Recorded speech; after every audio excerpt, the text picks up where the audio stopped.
Hello students, how are you? Always stay healthy and happy.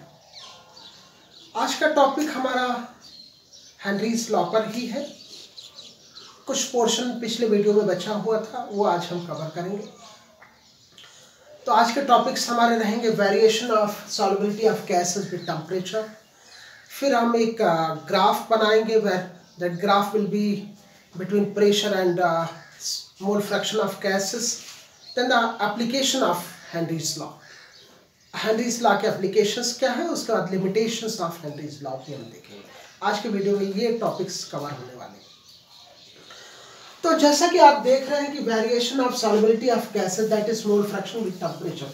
हम लोग जानते हैं कि टेम्परेचर बढ़ाने से KH is directly proportional to temperature.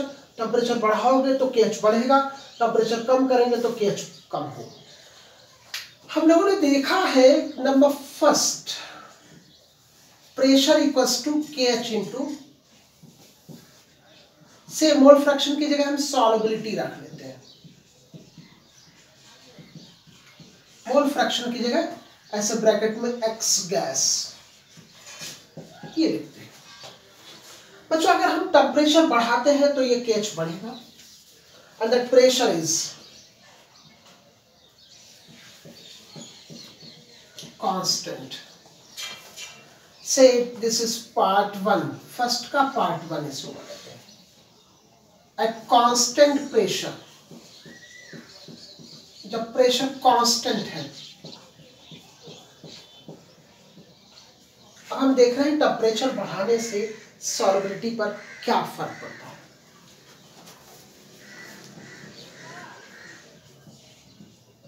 With the increase in temperature,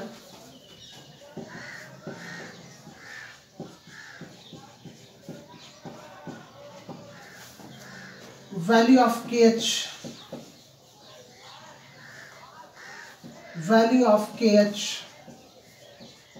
increases.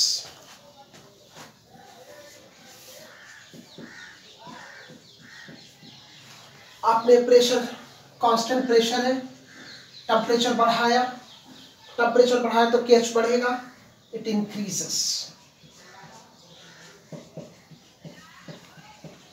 देखिए प्रोडक्ट कांस्टेंट रहना चाहिए, जैसा कि कहा कि pressure constant means this product must be constant.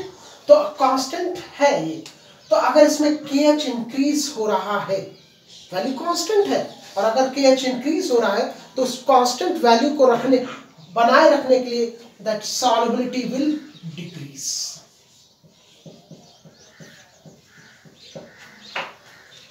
दोनों का प्रोडक्ट कांस्टेंट है।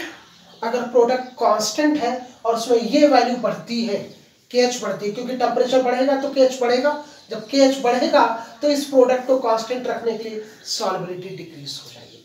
तो हमेशा नहीं, दूसरा भी मैं बताऊंगा बाद में, हमेशा टेम्परेचर बढ़ाने से सॉल्युबिलिटी घटेगी। The value of KH increases and hence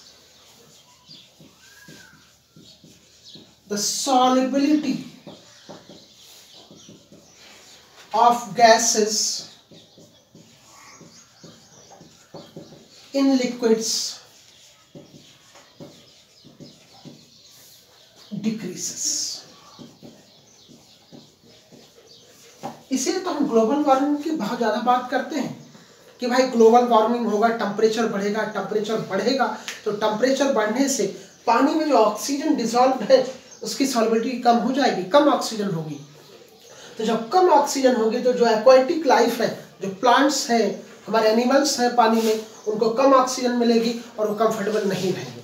तो ग्लोबल वार्मिंग से ह्यूमन बीइंग को ही फर्क नहीं पड़ेगा, ह्यूमन बीइंग ही अफेक्टेड नहीं होगा, सारी की सारी एक्वाटिक लाइफ भी अफेक्टेड होगी, क्योंकि ग्लोबल वार्मिंग से टेम्परेचर बढ़ेगा तो केएच बढ़ेगा। जब केएच बढ़ेगा तो गैसेस की जो सॉल्युबिलिटी है पानी में वो कम हो जाएगी, और जब कम हो जाएगी तो जो एक्वाटिक लाइफ है that will be very less, that will be uncomfortable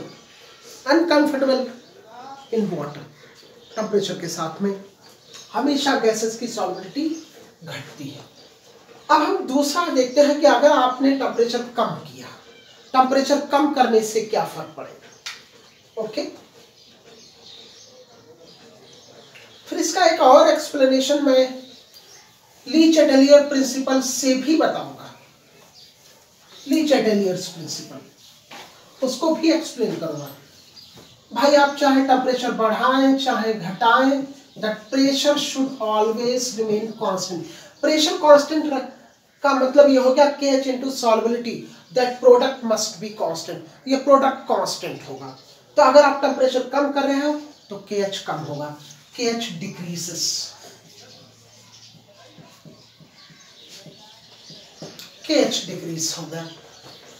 ये प्रोडक्ट तो कांस्टेंट होना चाहिए। जब ये वैल्यू डिक्रीज हो रही है तो ये वैल्यू बढ़ेगी तभी कांस्टेंट रह पाएगा। इन केस टेम्परेचर आप कम कर रहे हो तो KH कम होगा, KH कम होगा। तो इस प्रोडक्ट को कांस्टेंट रखने के लिए, इस प्रोडक्ट की वैल्यू को उतना रखने के लिए, that solubility will increase.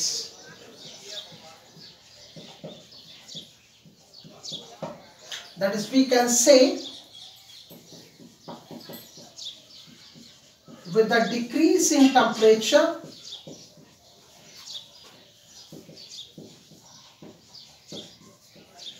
solubility of gases in water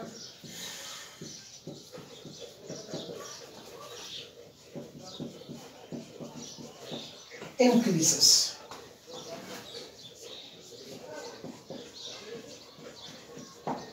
ध्यान रखिएगा, टेम्परेचर बढ़ेगा तो गैसेस की सॉल्युबिलिटी कम होगी और टेम्परेचर कम होगा तो गैसेस की सॉल्युबिलिटी हमेशा बढ़ जाएगी।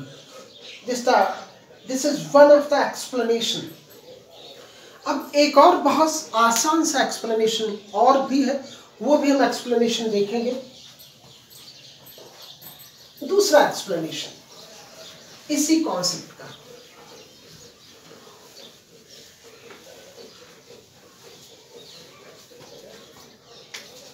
Second explanation for the variation of solubility of gases in liquids. देखिए ये गैस है और ये लिक्विड है। यहां पर दोनों ही अलग अलग हैं, गैस अलग है और लिक्विड अलग है। अब ये दोनों जब आपस में डिसॉल्व हो जाएंगे, मिक्सअप हो जाएंगे, तो it will form gas liquid solution. Gas liquid solution. और यहां पर एक टर्म मैं ऐसे लिख रहा हूं डेल्टा H। तो इससे आपको ये समझ में आया कि गैस और लिक्विड, जब लिक्विड में गैस डिसॉल्व होती है तो गैस लिक्विड सॉल्यूशन बनेगा और गैसेस का सॉल्युबिलिटी लिक्विड्स में हमेशा एक्सोथर्मिक होता है। जब भी गैसेस पानी में डिसॉल्व होंगे तो हीट लिबरेट होगी।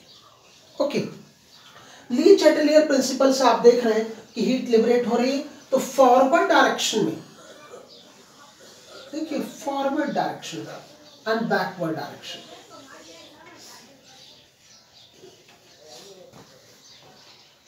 फॉरवर्ड डायरेक्शन में क्या हो रहा है, अगर आप देखें, this is forward direction,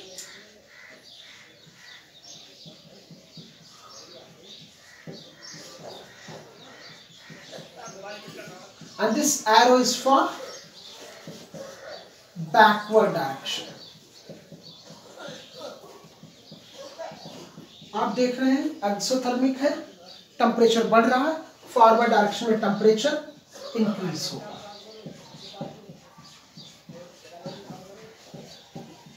temperature increases, तो अगर फॉरवर्ड डायरेक्शन में टेम्परेचर बढ़ेगा तो बैकवर्ड डायरेक्शन में टेम्परेचर डिक्रीज हो जाएगा। सिंपल, अगर एक डायरेक्शन में टेम्परेचर बढ़ रहा है तो उसकी अपोजिट डायरेक्शन में हमेशा टेम्परेचर कम होगा। अगर फॉरवर्ड में, क्योंकि क्यों बढ़ रहा है, क्योंकि एक्सोथर्मिक है, हीट लिबरेट करेगा। तो जहां पर हीट लिबरेट होगी तो वहां का टेम्परेचर हमेशा ही इंक्रीज हो जाएगा। तो फॉरवर्ड डायरेक्शन में टेम्परेचर इंक्रीज हो रहा है और बैकवर्ड डायरेक्शन में टेम्परेचर डिक्रीज हो रहा है। अब देखिए फॉरवर्ड डायरेक्शन में हो क्या रहा है, देखिए गैस और लिक्विड मिलकर गैस लिक्विड सॉल्यूशन बना रहे हैं। इसका मतलब सॉल्युबिलिटी इंक्रीजेस, फॉरवर्ड डायरेक्शन में सॉल्युबिलिटी इंक्रीज हो रही है। क्यों भाई, गैस और लिक्विड मिलकर gas liquid solution, this is forward reaction. लेकिन बैकवर्ड रिएक्शन अगर आप देखें, बैकवर्ड रिएक्शन ये हो गया। बैकवर्ड रिएक्शन में क्या, gas liquid solution changes to gas and liquid. मतलब गैस और लिक्विड अलग अलग हो रहे हैं। तो बैकवर्ड डायरेक्शन में क्या होगा, सॉल्युबिलिटी डिक्रीजेस। भाई अगर आप बैकवर्ड रिएक्शन है और मैंने लिखा है this is backward reaction, gas liquid solution में से गैस अलग हो जा रहा है और लिक्विड अलग हो जा रहा है, इसको मतलब सॉल्युबिलिटी डिक्रीज हो रही है बैकवर्ड डायरेक्शन। ओके, आपने ली चैटलियर प्रिंसिपल पढ़ा होगा कि अगर किसी भी फैक्टर के कारण, मान लीजिए यहाँ टेम्परेचर है फैक्टर, आप देख रहे हैं एक्सोथर्मिक है, फॉरवर्ड डायरेक्शन में टेम्परेचर इंक्रीज हो रहा है और इंक्रीज हो रहा है तो सॉल्युबिलिटी बढ़ रही है। क्योंकि सॉल्युबिलिटी बढ़ रही है क्योंकि आप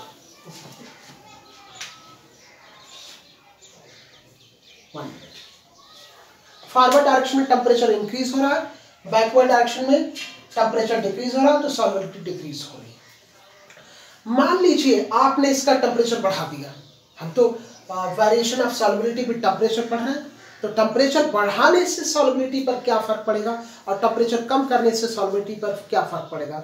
तो टेम्परेचर बढ़ाएंगे तो इसका इक्विलिब्रियम डिस्टर्ब हो जाएगा और डिस्टर्ब होकर उस तरफ जाएगा जिस तरफ, आई रिपीट, टेम्परेचर बढ़ाने पर इसका इक्विलिब्रियम डिस्टर्ब हो जाएगा और डिस्टर्ब होने के बाद में ये रिएक्शन उस डायरेक्शन में शिफ्ट हो जाएगा जिस डायरेक्शन में टेम्परेचर डिक्रीज हो रहा है। टेम्परेचर किस डायरेक्शन में डिक्रीज हो रहा है, backward direction.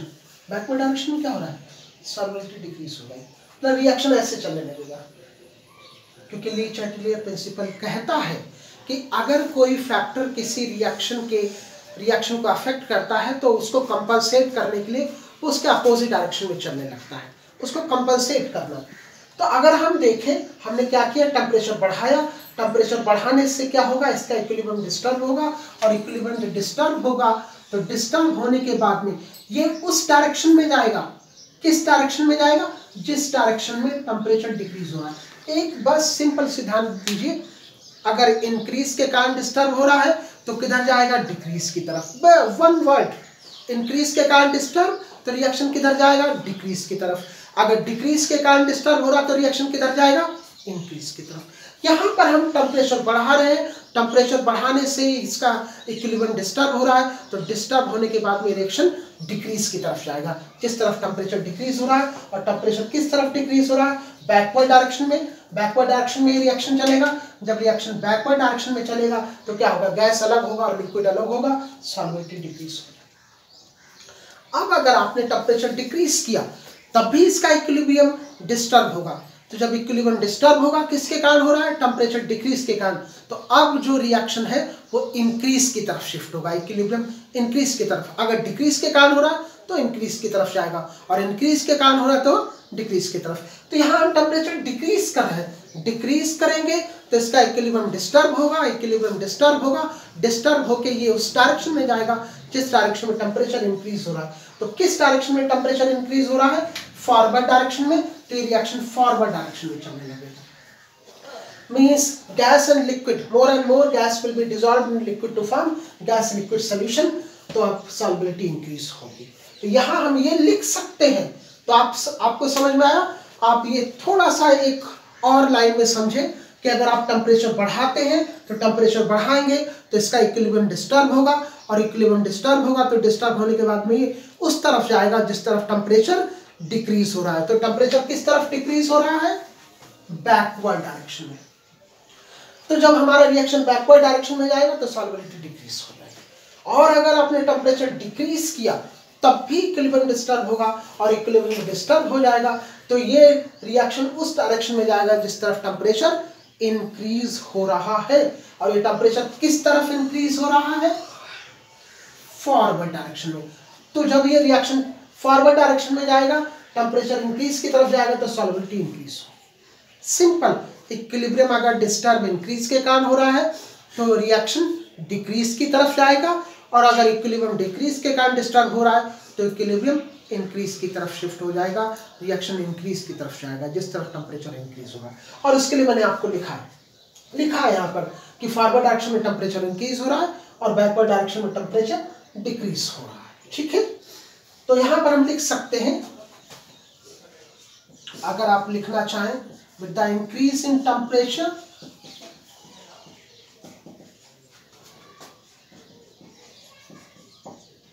The equilibrium will be disturbed, क्योंकि रिएक्शन इक्विलिब्रियम में है, the equilibrium will be disturbed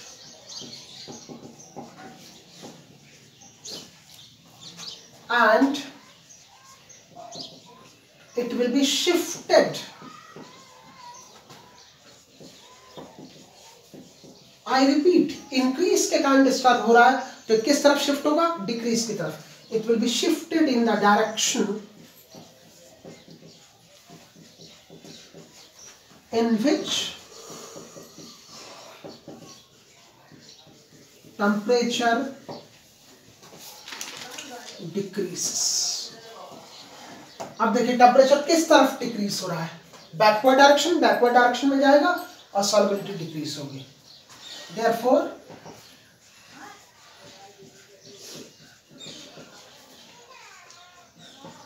reaction will proceed. देख लीजिए मैंने लिखा है इन backward direction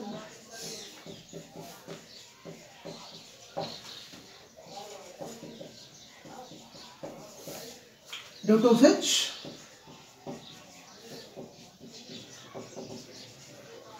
solubility of gases will decrease. लिखा हुआ है बैकवर्ड डायरेक्शन में सॉल्युबिलिटी डिक्रीज हो रही है. क्यों? क्योंकि देख रहे हैं बैकवर्ड डायरेक्शन का मतलब ये है, ऐसे पढ़ा है, gas liquid changes to gas and liquid, gas अलग और लिक्विड अलग. तो गैस और लिक्विड अलग हो जाएगा तो सॉल्युबिलिटी अपने आप कम हो जाएगी.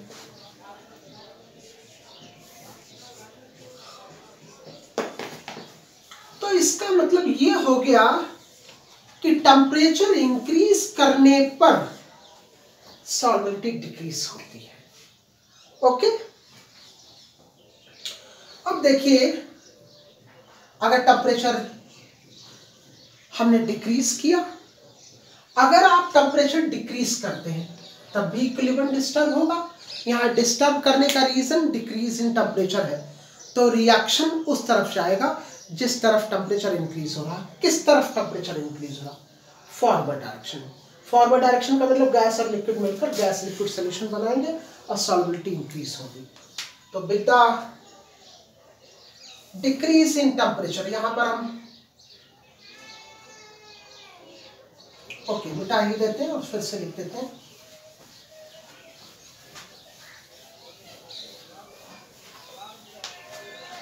With the decrease in temperature, ये ली चैटलियर प्रिंसिपल का एप्लीकेशन है.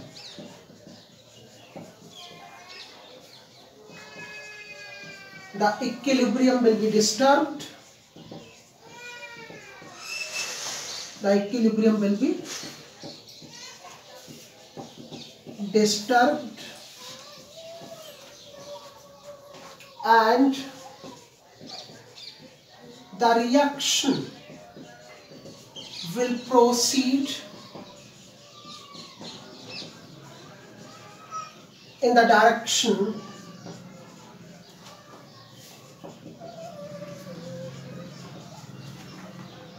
in which temperature increases. Decrease के कारण डिस्टर्ब, तो रिएक्शन उस तरफ जाएगा जिस तरफ टेम्परेचर इंक्रीज हो रहा है. That is the reaction will proceed. Temperature किस तरफ इंक्रीज हो रहा है? Forward direction. will proceed in forward direction due to which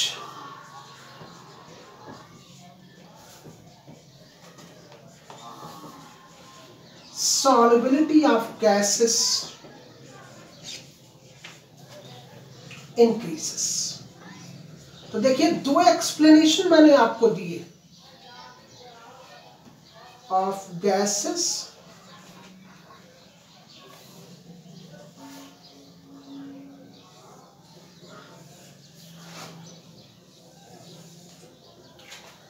temperature decrease करेंगे, गैसेस की सॉल्युबिलिटी इंक्रीज होगी। ओके, अब एक बिल्कुल सिंपल सा एग्जांपल आप समझ लीजिए। ये तो आपने ले चैटलियर प्रिंसिपल के हिसाब से पढ़ा, सिंपल ध्यान रखिए, इंक्रीज के कारण डिस्टर्ब तो डिक्रीज की तरफ, डिक्रीज के कारण डिस्टर्ब तो इंक्रीज की तरफ होगा। अब अगर आप कोई गैस लिक्विड सॉल्यूशन है, उसका टेम्परेचर बढ़ाते हैं, तो टेम्परेचर बढ़ाएंगे, गैसेस की काइनेटिक एनर्जी बढ़ेगी। बहुत सिंपल एक्सप्लेनेशन अब मैं दे रहा हूँ आपको। अगर आप उसको हीट करेंगे तो हीट करने पर गैसेस की काइनेटिक एनर्जी बढ़ेगी, तो जब गैस मॉलिक्यूल की काइनेटिक एनर्जी बढ़ेगी तो वो पानी में से एस्केप करने लगेंगे, और पानी में से एस्केप करेंगे तो गैस की सॉल्युबिलिटी कम हो जाएगी। एक बार और, टेम्परेचर बढ़ाने पर जो गैस मॉलिक्यूल है पानी में डिसॉल्व्ड है, उनकी काइनेटिक एनर्जी बढ़ेगी। जब उनकी काइनेटिक एनर्जी बढ़ेगी तो जब उनकी काइनेटिक एनर्जी पानी के सरफेस एनर्जी के बराबर हो जाएगी तो पानी में से एस्केप करने लगेंगे, मतलब वो इवेपोरेट होने लगेंगे, वेपराइज होने लगेंगे, तो पानी में से एस्केप करेंगे तो उनकी सॉल्युबिलिटी कम हो जाएगी। ये बिल्कुल सिंपलेस्ट एग्जांपल है। तो अब हम एक पॉइंट लिखेंगे कि जो एक्वेटिक लाइफ है that is comfortable in cold water. देखिए भाई झगड़ा शुरू हो गया है। That's why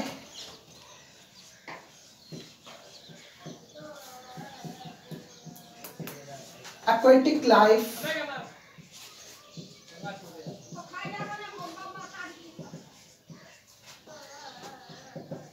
is more comfortable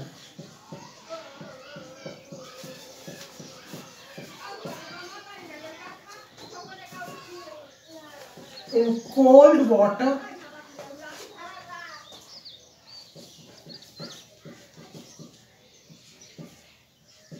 as compared to hot water। क्यों भाई, क्या रीजन है? क्यों? ठंडे पानी में गैसेस की सॉल्युबिलिटी ज़्यादा होती है, लेकिन अगर पानी गर्म हुआ तो गर्म पानी में गैस की सॉल्युबिलिटी कम होगी। Due to more solubility of oxygen gas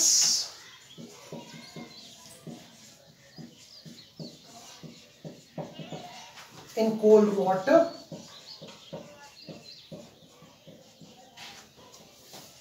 as compared to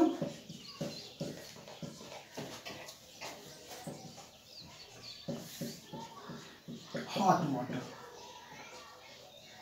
गर्म पानी के कंपैरिजन में ठंडे पानी में गैसेस ज़्यादा सॉल्युबल होंगी, इसलिए एक्वेटिक लाइफ मोर कंफर्टेबल होगी in cold water as compare to hot water. Okay बच्चों, तो ये हमारा एक कॉन्सेप्ट हो गया। जैसे ही पूछा जाए, ले चैटलियर प्रिंसिपल से पूछे तो उससे एक्सप्लेन कर दो, अगर वो KH के हिसाब से पूछे तो आप उस कॉन्सेप्ट से एक्सप्लेन करें। Now graph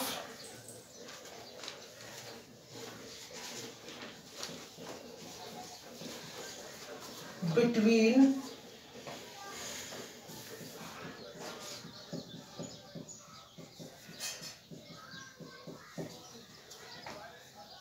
partial pressure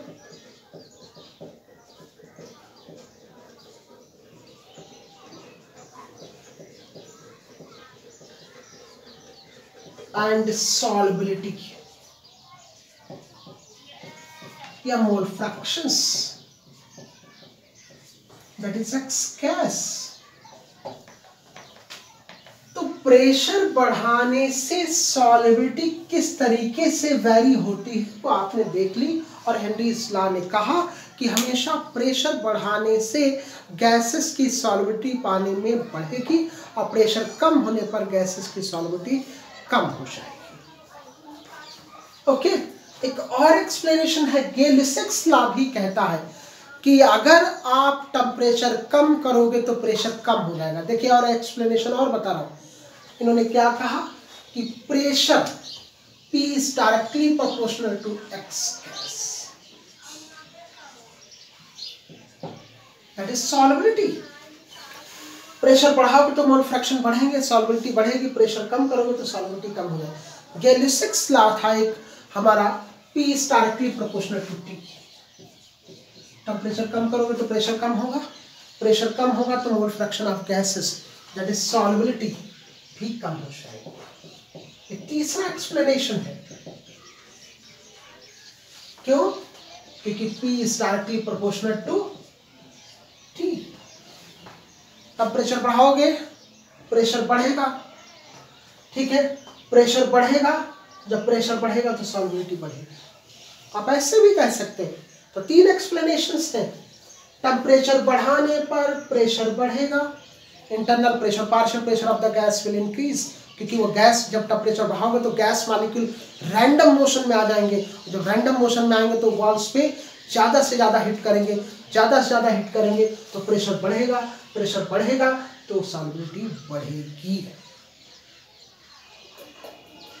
ठीक है, सॉरी यहाँ तो उल्टा बढ़ जा रहा है, टेम्परेचर बढ़ाने से सॉल्युबिलिटी बढ़ रही है। तो अगर इसका कॉन्सेप्ट हम ले रहे हैं तो गड़बड़ हो जाएगा, क्योंकि टेम्परेचर बढ़ाने से हमेशा सॉल्युबिलिटी कम होगी। तो उस कॉन्सेप्ट को हम नहीं देखेंगे यहाँ पर। अब हम ग्राफ बना रहे हैं। ओके, ठीक है, इस कॉन्सेप्ट को हम, वैसे गैलिसिक्स लॉ यही कहता है कि पार्शियल प्रेशर कम हो जाता है टेम्परेचर बढ़ाने से। यहां पर देखिए P is directly proportional to X gas, तो हमारा फॉर्मूला क्या है? P equals to KH into X gas. यहां पर +0 लिखेंगे बच्चों। भाई क्यों लिखते हैं? हमें ग्राफ प्लॉट करना है, तो ग्राफ प्लॉट करने के लिए हमें पता होना चाहिए कि y एक्सिस पे क्या होगा, x एक्सिस पे क्या होगा, इसका स्लोप क्या होगा, ठीक है, और ग्राफ कहाँ से शुरू होगा। तो इसके लिए आपने पढ़ी होगी equation of straight line, that is y equals to mx plus c। बच्चों ध्यान दीजिएगा, equation of straight line y equals to mx plus c। यहाँ c क्या है? This the intercept on y axis, intercept ये y है और m क्या है? स्लोप, हम इसका स्लोप। अब कंपेयर कर दीजिए, कंपेयर करिए, दिस इज इक्वेशन 1, दोनों को कंपेयर करिए।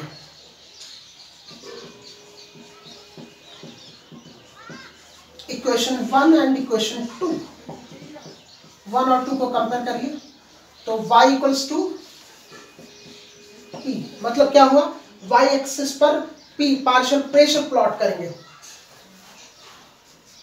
m equals to KH, m क्या है? स्लोप, तो इस ग्राफ का स्लोप क्या है? KH।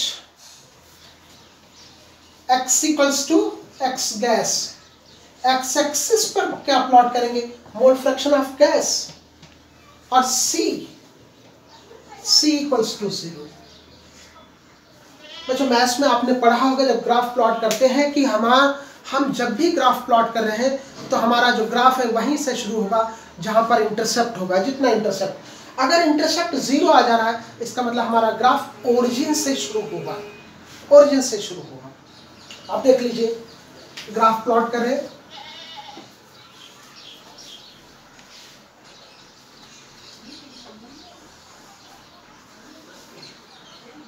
y एक्सिस पे क्या प्लॉट करेंगे? Pressure, partial pressure. x axis पे क्या प्लॉट करेंगे? सॉल्युबिलिटी और mole fraction of gas. Already x equals to x gas, that is solubility.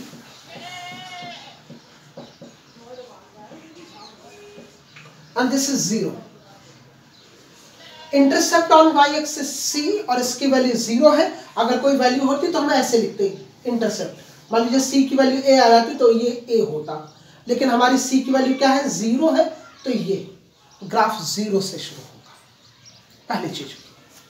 दूसरी इंपॉर्टेंट चीज कि क्या ये ग्राफ ऊपर जाएगा या फिर नीचे जाएगा, ये डिपेंड करेगा स्लोप पर। अगर स्लोप पॉजिटिव है तो ऊपर जाएगा, स्लोप नेगेटिव है तो ग्राफ नीचे जाएगा। बच्चों क्या आप देख रहे हैं? P और X डायरेक्टली प्रोपोर्शनल है। प्रेशर बढ़ाओगे तो X गैस बढ़ेगा और प्रेशर बढ़ाओगे तो X गैस बढ़ेगा। मतलब ये जो ग्राफ होगा वो हमारा ग्राफ कैसा होगा? Linear graph. लीनियर ग्राफ क्यों? क्योंकि X गैस बढ़ेगा तो प्रेशर बढ़ेगा, या प्रेशर बढ़ाने पर X गैस बढ़ेगा। प्रेशर डबल करोगे X गैस डबल होगा, प्रेशर 3 टाइम्स करोगे X गैस 3 टाइम्स होगा, प्रेशर 4 टाइम्स करोगे तो X गैस 4 टाइम होगा। यहाँ से डायरेक्टली है, तो जैसे जैसे प्रेशर बढ़ेगा वैसे वैसे X गैस बढ़ेगा। Linear graph. और इसका स्लोप क्या होगा? Slope how much? और ये किसके बराबर है? और KH किसके बराबर होता है?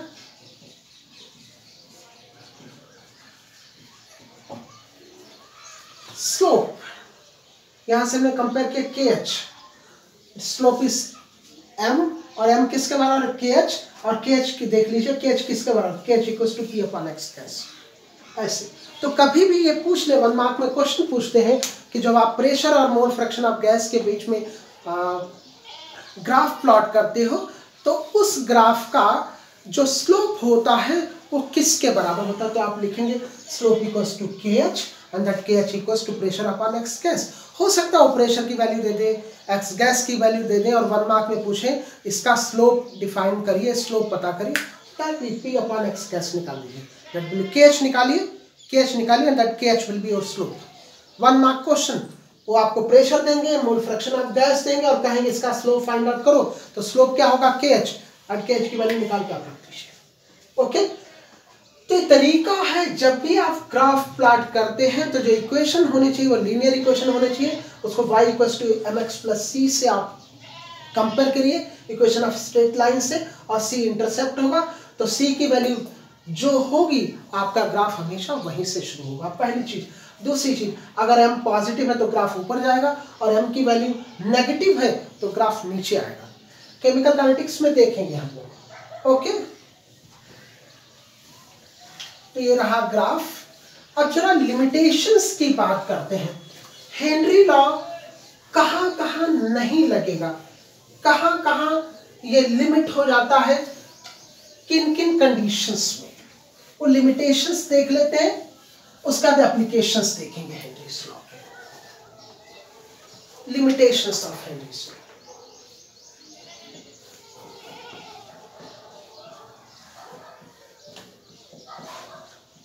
limitations of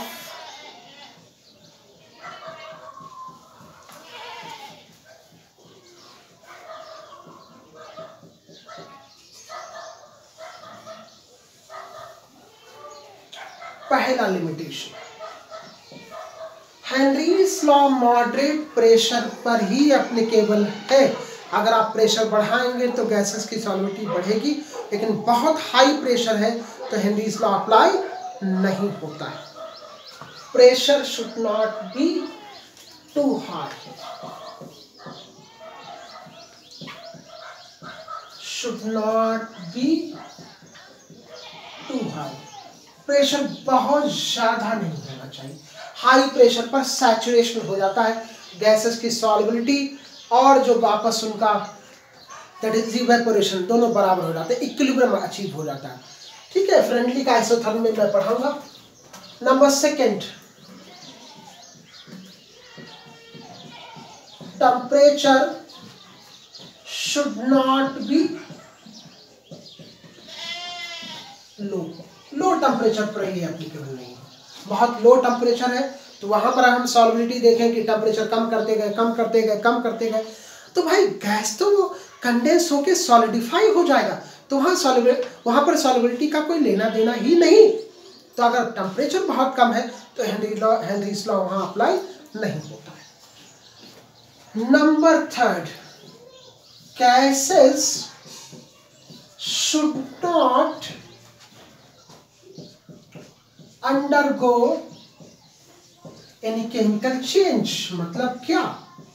मतलब ये हो गया कि गैसेस उस लिक्विड के साथ रिएक्ट नहीं करनी चाहिए, उस लिक्विड के साथ केमिकली रिएक्ट नहीं करनी चाहिए। जिस लिक्विड में अगर आप डिसॉल्व कर रहे हैं तो दोज गैसेस या वो आपस में रिएक्ट नहीं करनी चाहिए, उनका कोई केमिकल रिएक्शन नहीं होना चाहिए, या तो उनका आपस में गैसेस का या फिर उस सॉल्वेंट के साथ में। They should not undergo any chemical change. Number 4, gases should not undergo any dissociation और आयोनाइजेशन। पानी में या लिक्विड में डिसॉल्व करने के बाद में वो आयोनाइज नहीं होनी चाहिए। जैसे फॉर एग्जांपल CO2 गैस को मिलाते हो पानी में, अगर आप पास कराओगे तो CO2 गैस आयंस में चेंज नहीं होती, लेकिन वही हाइड्रोक्लोराइड गैस को अगर पानी के थ्रू आप पास कराओगे तो वह H+ और Cl- आयंस में चेंज हो जाती है। तो ऐसी गैसेस जो पानी में आयोनाइज या डिसोसिएट हो उनके लिए हेनरीज लॉ अप्लाई नहीं होता है। तो आज के वीडियो में बच्चों हम लोग यहीं पर खत्म करते हैं। अपने आप को खुश रखें और पढ़ते रहें।